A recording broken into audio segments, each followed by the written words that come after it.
Hi! Today I'm going to show you a fun and easy way to make a custom iron-on t-shirt.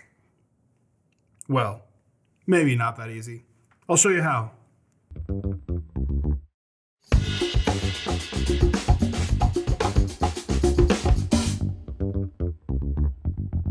Hey everyone, my name is Hayden with Cricut, and today I'm going to show you in a few easy steps how to make a cool iron-on t-shirt.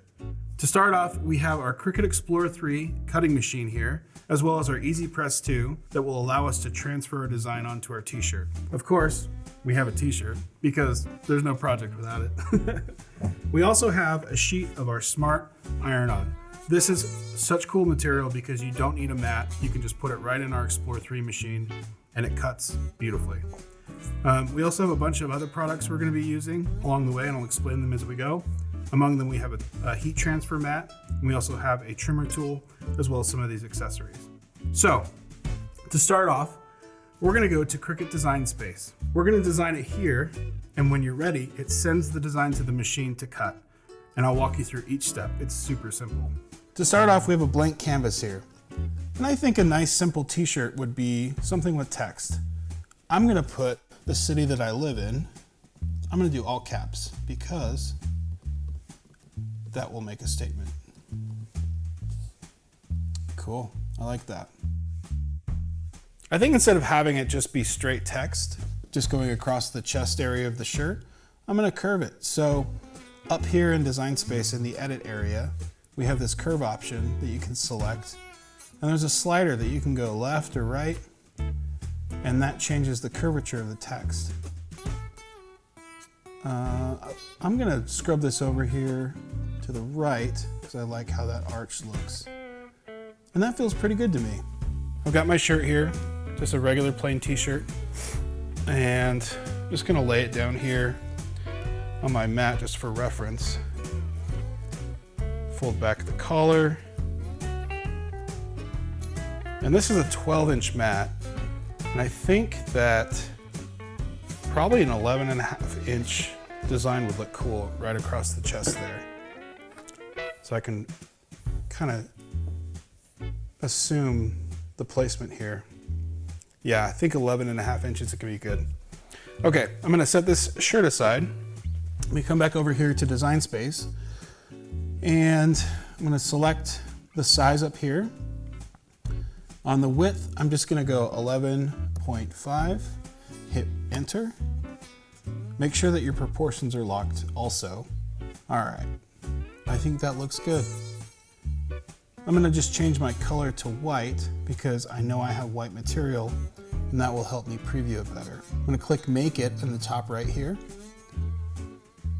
And I'm gonna select Without Mat because I know I'm using Smart material and I do not need a mat. Great, look at that. I can see exactly where my design is gonna cut on my shirt. Something to note about iron-on is that the nature of the material requires you to reverse it. We have a feature here called mirror, which essentially reverses your artwork. I'll get into the reason why when we actually start to cut and apply it, but you're gonna want to mirror here first. You hit continue, and then you're gonna select your machine from the drop-down and connect. Great, looks like we're connected. Here in step one, you select your material that you're gonna use. This first selection here is Smart Iron-On, and I'm just gonna click that because that's what I'm using.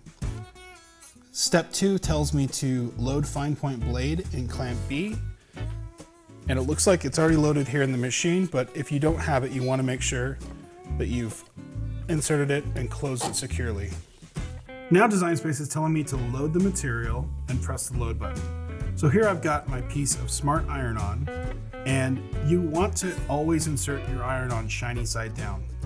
It's pretty easy to tell which side is shiny and which side is more matte. Make sure the shiny side is down, place it against the guides. You always want to make sure it's the full width, otherwise you may need to rotate. Under these two guides and up against these rollers is super critical for loading. I'm going to just hold this in place up against the rollers as I press this flashing load button. Now what's happening is Design Space is sending my design to the machine and it's checking the material for adequate length for my design to cut out properly. And now Design Space is telling me to press go.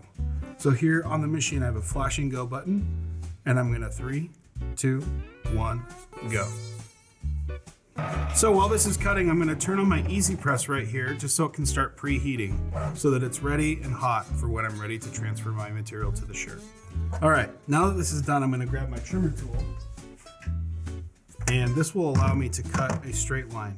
The machine is flashing, so I'm going to press the unload button, and it's gonna spit out my material. It's gonna unload my material.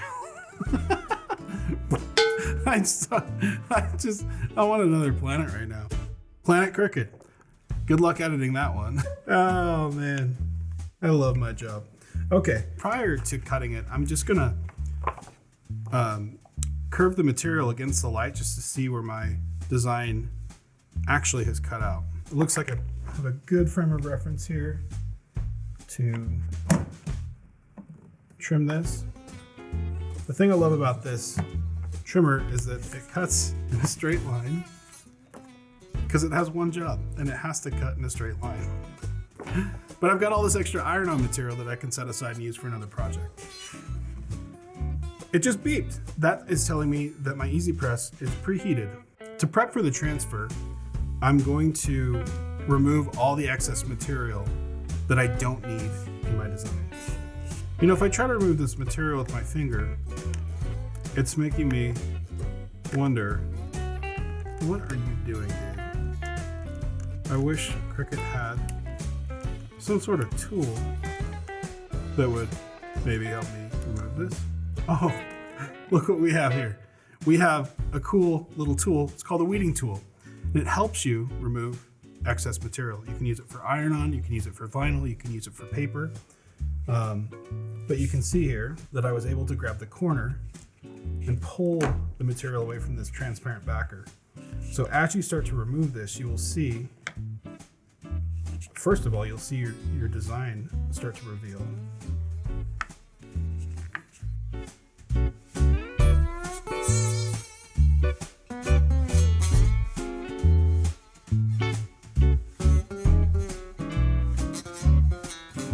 So now we have our design fully weeded.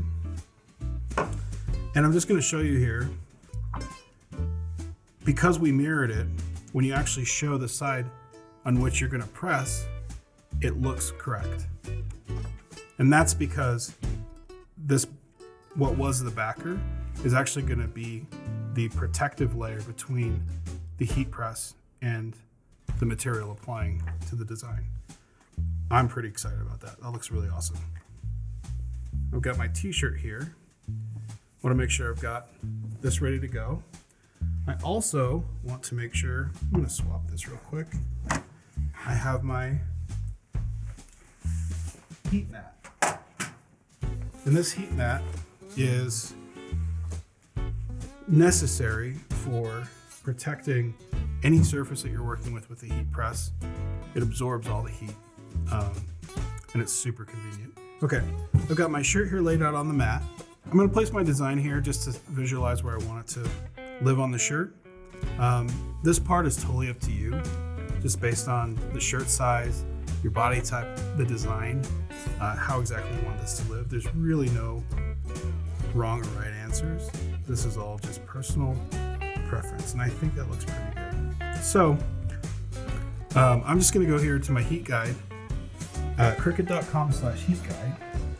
And I'm gonna select EasyPress 2 because that's the press that I'm working with. The heat transfer material that I'm working with is Smart Iron-On, so you just scroll down here and you can select Smart Iron-On. And the base material looks like it's 100% cotton t-shirt, so I'm gonna select that here. I'm using the Cricut EasyPress mat. And selecting all these parameters will help me determine the time and temperature that my EasyPress needs to be set at. So I'm going to select apply, and it looks like up here it's saying 315 degrees Fahrenheit for 30 seconds. Light pressure. What I'm going to do is I'm going to match the settings here on my EasyPress to what the heat guide is telling me to do. So I'm going to select the temperature button, and you're going to see it's flashing, and I'm going to go down to 315. It goes in 5-degree increments, so it's super easy. 30 seconds, that's fine, that's the default. So I'm gonna leave it at that. And I'm just gonna wait for this to cool down. Okay, looks like the temperature setting has matched what I've got on the heat guide. All I'm gonna do is lift the EasyPress off, place it on this half of the design, and press the Cricut button. And it's gonna count down. Just like that. And you just want light pressure. I pretty much just have my hand resting on it.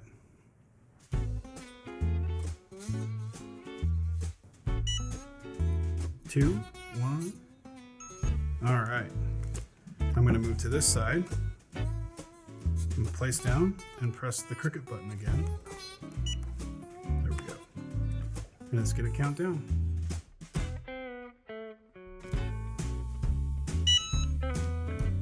All right, looks like that side's done. And you know what? I just realized I did not preheat the shirt.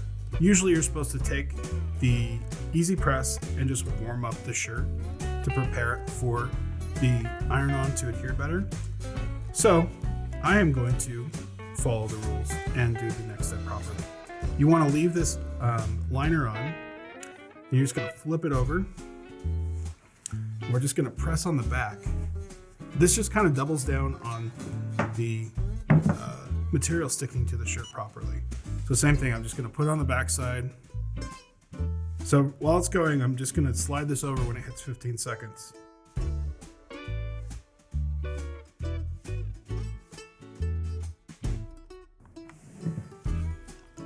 Just for that added because you know, when you're designing a shirt, you want the All right, here we go. We're done with pressing. Impressive. Okay. Again, careful, this might be super hot. Just gonna peel that right off like butter. All right, I'm actually pretty stoked with how that turned out. It's pretty good, all things considered. I missed that first step. Even though Cricut provides me all the necessary steps I need to successfully complete a project, that still turned out great. And I want to reassure you that your projects will turn out great too. All you gotta do is try. It's just having fun. And you can make t-shirts for any occasion. You can have bridal party t-shirts, family reunion t-shirts. You can make t-shirts for your friends or for yourself. But this just goes to show all the possibilities that you can make with your Cricut products. You can make more than t-shirts too. And we have a lot of other videos you should check out because there are so many things you can make. And making them and having that completed product is such a good feeling. It's the best feeling in the world. Thanks for watching.